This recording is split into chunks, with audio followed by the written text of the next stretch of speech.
네, 안녕하세요. 증권통 투자 업데이트 시간입니다. 어제 국내 증시 코스피와 코스닥 일제히 상승 마감하며 거래를 마쳤습니다. 그런데 수급은 다소 엇갈리는 모습이 나타났는데요. 코스피 시장에선 외국인과 기관 투자자들의 매수세가 들어오면서 지수가 견인됐다면 코스닥에서는 외국인과 기관의 자금은 이탈됐지만 개인 투자자들의 매수세가 많이 몰렸습니다. 이 안에서 거래대금이 몰렸던 종목들은 어떤 것들이 있을지 오늘도 거래대금을 기준으로 특징 종목들 확인해 보도록 할 텐데요. 먼저 코스피 시장부터 살펴보겠습니다. 코스피 시장에서 거래대금이 많이 몰렸던 5가지 종목들입니다. 삼성전자와 LIG넥스원, SK하이닉스, LS전선아시아와 셀트리온까지 이렇게 5가지 종목군들이 올라와 있습니다. 우선 여기서 대표적으로 삼성전자와 SK하이닉스 같은 반도체 투톱이 주목을 받았다는 점 확인해 보실 수가 있고요. 또 LS전선아시아가 어제는 결국 2% 넘게 하락하며 마무리 짓기는 했습니다만 LS머티리얼즈가 어제 코스닥에 처음으로 상장이 되면서 함께 주목을 받았다는 점도 눈여겨보시면 좋을 것 같습니다. 마지막으로 셀트리온 같은 경우 어제 3% 넘는 탄력을 받아 나가면서 3.21% 오른 18만 3,400원을 기록했는데요. 이 셀트리온 같은 경우에는 합병 기대감이 유지되고 있습니다. 오는 28일에 셀트리온과 셀트리온 헬스케어가 합병될 예정인데요. 이러한 기대감이 꺼지지 않고 지속되고 있다는 점도 눈여겨보셔야겠습니다. 네, 이어서 코스닥 살펴보도록 하겠습니다. 코스닥에서 거래대금이 많이 몰렸던 5가지 종목군들 보시면 우선 가장 상단에는 LS머티리얼즈가 있습니다. LS머티리얼즈 어제 처음으로 상장한 종목인데 300% 올랐고요. 이 부분은 특징주 넘어가서 더 보도록 하겠습니다.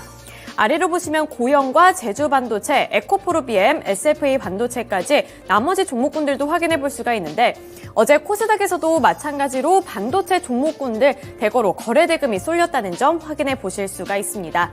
또 2차 전지와 관련해서는 에코프로비엠이 주목을 받았고요. 에코프로비엠 어제 3.13% 오르면서 32만 9천 원의 종가를 형성했습니다. 네, 이렇게 코스피와 코스닥에서 주목을 받았던 이 거래대금 탑5 종목들을 함께 살펴드렸는데요. 이어서 특징 종목으로 넘어가 보도록 하겠습니다. 첫 번째 특징주로는 반도체 종목들 함께 엮어서 살펴보도록 할 텐데요. 어제 코스피 시장에서는 삼성전자와 SK하이닉스가 일제히 상승불을 켜내며 거래를 마쳤고요. 코스닥 같은 경우에는 제주반도체와 SFA 반도체 그리고 고영이 함께 주목을 받는 모습이 나타났습니다. 우선 어제 같은 경우에는 미국에서 이제 필라델피아 반도체 지수가 3% 넘는 강세를 기록하며 마무리를 지었다는 점이 투자 심리를 1차적으로 개선을 시켰고요. 그리고 현재 윤석열 대통령이 네덜란드에 국빈 방문 중입니다. 여기서 이제 네덜란드와 한국의 반도체 관계는 이제 반도체 협력에서 반도체 동맹으로 격상이 됐다라는 발언을 살펴볼 수가 있었는데요. 따라서 이 반도체 협력에 대한 기대감이 높아짐에 따라 어제 국내 증시에서도 이렇게 반도체 종목군들이 관심을 많이 주는 모습이 나타났습니다. 11일 암스테르담에서 열린 만찬 간담회에서 윤석열 대통령은 반도체는 우리의 산업뿐만 아니라 안보에도 중요한 분야라고 강조했는데요. 따라서 어제 시장에서는 이렇게 반도체 종목군들이 일제히 상승불을 켜낸 가운데 오늘장에서도 눈여겨볼 만한 포인트가 있습니다. 이번에 네덜란드 반도체 장비 생산 기업인 ASML 본사를 윤석열 대통령과 함께 우리나라 기업인들이 함께 방문을 했다는 소식이 전해졌는데요. 이번 방문을 계기로 삼성전자는 ASML과 함께 1조 원 규모의 R&D 센터를 공동으로 설립하겠다고 밝혔습니다.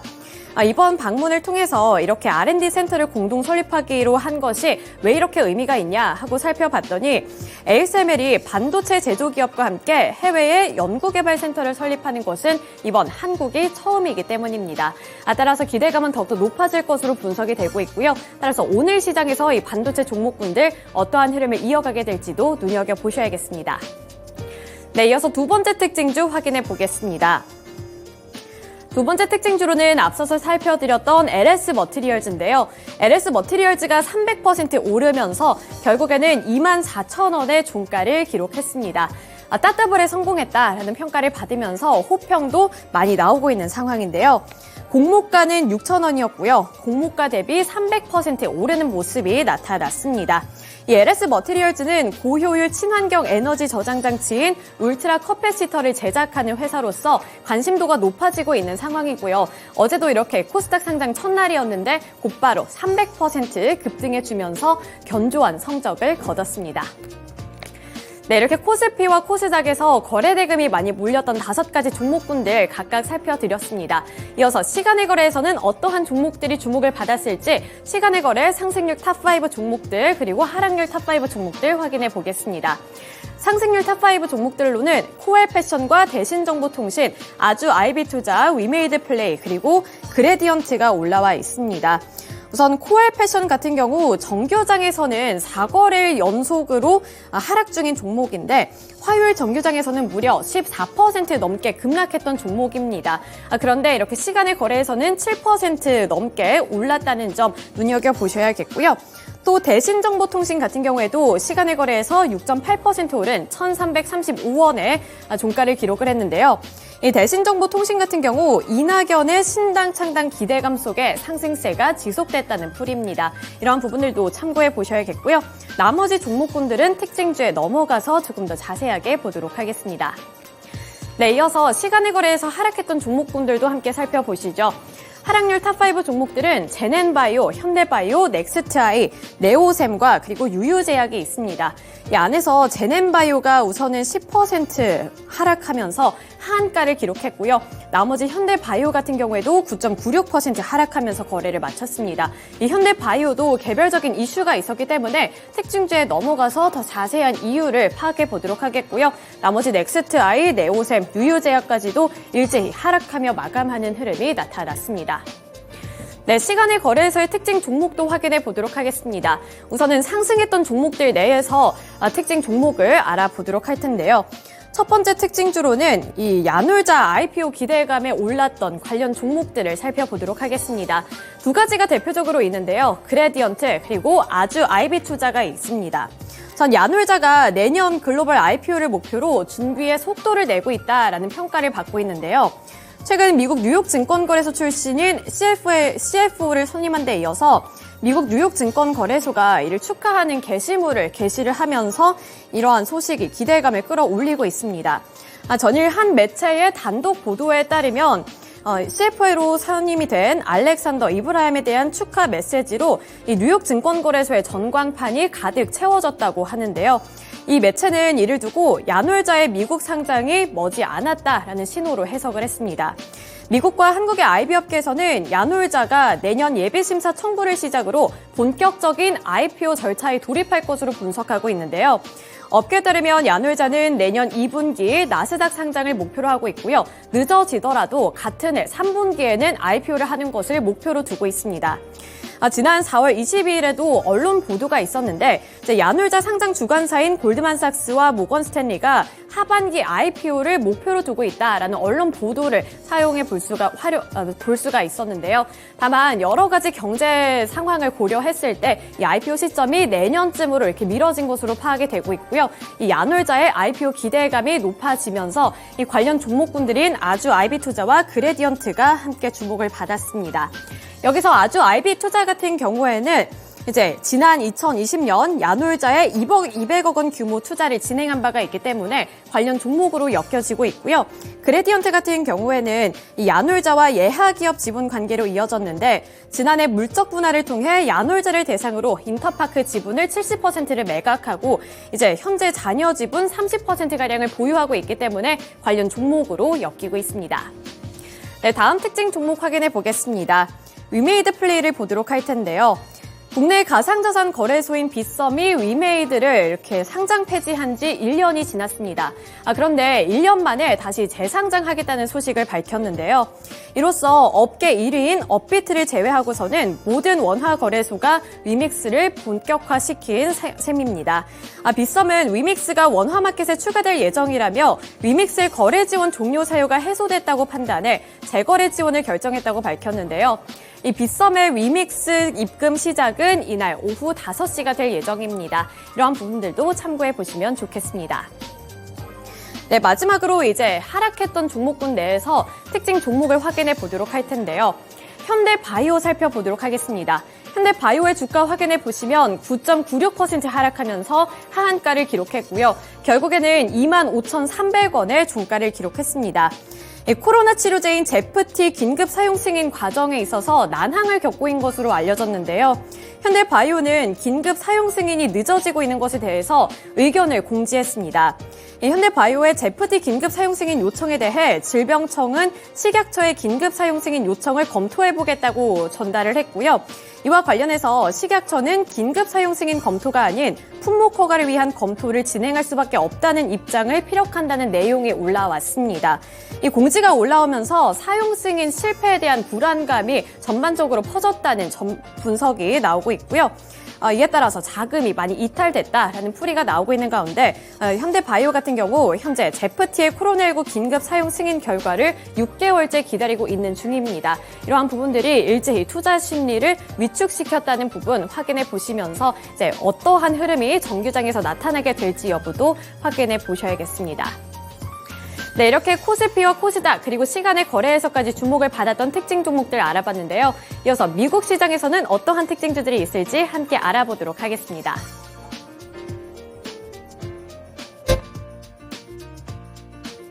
네, 다음으로는 뉴욕 증시에서 있었던 미국 증시 특징 종목들 함께 살펴보겠습니다. 오늘 뉴욕 증시는 나흘째 상승하게 되면서 일제히 52주 신고가를 경신하는 흐름들이 나왔는데요. 다우산업지수 36,577포인트까지 올랐고요. 나스닥 지수도 0.7%의 강한 상승세, S&P 500까지도 함께 상승하는 흐름으로 거래를 마쳤습니다. 결국에 간밤에 CPI 발표가 있었는데요. 예상치 부합한 데 이어서 이 금리 인하에 대한 기대감들이 FOMC 발표를 하루 앞두고 상당히 커지는 분위기였습니다. 네, 미국 증시에서 일단 올랐던 종목들과 하락했던 종목들의 희비도 뚜렷하게 엇갈렸는데요. 네, 오늘 첫 번째 섹터로는 전기차 관련 섹터들 살펴보겠습니다. 네, 간밤에 루시드 그룹이 무려 8%대 급락세를 기록하면서 4달러 선에서 거래를 마쳤습니다. 이와 더불어 리비안 오토모티브 그리고 테슬라까지 전기차 업체들이 일제히 투심이 좀 좋지 못하는 흐름으로 상승해서 소외됐었는데요. 최근에 전기차에 대한 수요 둔화에 대한 우려감들이 점차 커지면서 전기차 업체들은 전략을 수정한다든지 사업 구조를 바꾸는 등의 행위들을 하고 있습니다. 특히나 오늘 주가가 가장 많이 밀렸던 루시드 그룹의 경우에는 CFO가 사임하는 일이 있었는데요. 루시드는 그동안 고급 전기차에 대한 전략들을 꾀해왔는데 수요가 많지 않았기 때문에 생산량을 여러 번 줄이고 인력을 감축시키는 등 비용 절감에도 힘써오는 모습이었습니다. 하지만 크게 반전시키지 못했고요. 사실 다른 전기차 업체들도 비슷한 모습인데요. 리비안의 경우에도 역시나 이 투자를 축소하고 제품 전략을 재조정하는 모습들이 있었습니다. 테슬라 역시나 비슷한 행보들을 함께 가져가고 있는데요. 향후에 가격과 충전 인프라 문제로 향후 3년에서 4년간은 험난한 시기가 될 것이다 라고 분석하고 있고요. 이와 더불어 여기에는 속하지 않고 있지만 이 자동차 업체인 포드 역시나 내년에 전기 트럭인 F150 라이트닝 픽업 트럭의 생산을 절반으로 줄일 계획이라고 밝히기도 했습니다. 결국에는 전기차 수요에 대한 부분들 계속해서 둔화 우려감들이 커지고 있는데요. 국내에서도 관련 종목들 함께 체크해 보실 수 있겠습니다. 물론 2차 전지 종목들이 가장 많겠지만 오늘은 루시드와 관련된 종목들 위주로 체크를 해보실 텐데요. 대부분 납품을 하고 있는 종목들이다라고 보실 수 있겠고요. 폴라리스, 대원, CTR, 모빌리티, 인팩, 화신까지 함께 주가 흐름 체크해 보실 수 있겠습니다. 네, 두 번째 소식입니다. 네, 두 번째 특징주로 보시면요. 에어비앤비나 익스피디아 그룹 여행주들이죠. 투심이 좋지 못했습니다. 역시나 에어비앤비도 1.6% 하락으로 거래 마쳤고 익스피디아 그룹 역시나 2% 하락한 144달러 선에 거래를 마치는 모습이었는데요. 이번에 바클레이스 증권 측에서 목표가를 일제히 좀 낮추는 흐름들이 있었습니다. 이 트레버 영에 따르면 에어비앤비의 주식을 하향 조정했는데요. 온라인 여행사들이 사실 올해에는 좀 강한 수익들을 냈지만 내년에는 기대하는 소비자와 여행 지출이 상당히 줄어들 것이라고 보고 있습니다. 특히나 소비자들의 지갑이 큰 압박을 받고 있다고 말했는데요.